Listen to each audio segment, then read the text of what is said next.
Okay, we are jumping around a bit. This is March 23rd, 1970, back in Indianapolis. So this was a little out of order, but we're nonetheless moving forward. Dear Mother and Daddy, was glad to get your letter Saturday. No idea we'd get delivery or not. Also wonder if you'll ever get this. Imagine first postal strike in 196 years. Did get a letter from Mary. It's cancer of the cervix, and she's taking cobalt treatment now. Seemed to be rather optimistic, which is so like her. Plan to get a note off to her again this week. Wrote her in the hospital, but don't think she got it. Thanks for the clippings. Love those windows. Also glad to know about the mineral oil. The water bench may have been $165. Saw one of pine at the antique show with a 3-inch rim around the top for $125. Had a bottom shelf and had been repaired. The antique show was so discouraging. Not much furniture, but late Victorian, and prices seemed to be 4 times as expensive as last year. Bennington bowls, $20 to $30, and didn't see one table to compare to yours. A small Pembroke for $135, no pretty mirrors or corner cupboards, one secretary for $650, and an ugly walnut double roll top for $365. Did see a small pretty walnut marble topped dresser for $125. No dovetailing, which was already sold. People didn't seem to be buying much. Didn't see one purchase. Jack was terribly upset about prices and would hardly look after the first hour. Tin Coca-Cola tray for $15 round. So unless it was a poor show or simple indication of the times, it was distressing. We didn't get a thing. Made us glad we picked up that chest from Pick. Did you phone Lazarus about the Royal Copenhagen Mother's Day plate? Don't know whether to try to get one from Fields or not. Saw a 1970 B&G Mother's Day plate at the show for $15 that are supposed to be retailing for $10.50 in the retail stores. Oh yes, saw a nutmeg grinder like your tin one for $2.50. Tin boxes not as good as yours for $4 to $6. Would love to get the Lancaster Granville shows. A lot of these dealers were talking about the Cincinnati show. Worst part was that we drug along 2 other couples, one a lawyer, another a physician, who were also appalled at the prices.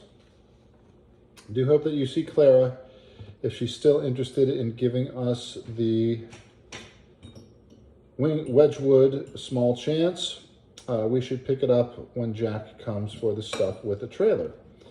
Jack wants to talk with Daddy about a Chevy station wagon soon. We may sell both cars and get a wagon for the move. They'll wonder how much we'd use it in California, even considering towing the Volkswagen. Part of one of my molars broke off at Bridge Wednesday night. Will likely need a gold crown. Problem is that I scarcely have the time to get it done. Also have a mole on my back, which has been bothering me, messing around with health service student and couldn't get an appointment for 3 weeks. Jack knows the head of dermatology at Indiana University and he got me an appointment to see him today. Sorry to hear that Dr. Stedham is ill. Have lost track of Lynn Ann, whom I never particularly liked, or his son, Red. How did Becky like San Diego? Is she planning to stay in California, working or what? Boys have been fine. Benji learned 4 words Saturday and so wants to express himself. Jack and I have decided that he's simply irresistible and much more appealing and much more open than Jay Foster. Naughty as can be and does anything for attention at the risk of even a spanking. Trying to get him on the big pacifiers now, and he says JJ and throws them. Don't know if I mentioned it, but JF has been without his night-nights for nearly a month. Gave them up without a whimper for, quote, good teeth and lips. For good what? Good teeth and lips. Oh. The open bite he'd been developing is nearly closed. Took him to the Easter Bunny breakfast Saturday, which he adored. Really enjoyed it and was very good, except for the songs and Pledge of Allegiance. Much too self-conscious and inhibited to sing or do the gestures. All the little girls did both. Now wants to be a doctor. Then Jack will be a grandpa. Said this week, gee, I'd sure like to see Ginny and Grandpa Calhoun. Things are sometimes better with Kelly, his friend next door. They still exclude him occasionally, but at least she notices him. We're leaving Thursday for freedom. Dread the drive. Jack has only Friday, Monday, and Tuesday off for Easter vacation. I have all next week. A friend of Jack's from Penn State may visit with his wife the following weekend, so really shots my free week and won't get much studying done.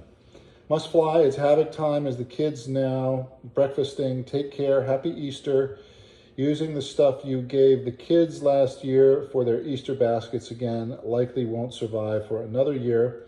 Take care. Love, Jack, Tony, J. Foster, and Benji.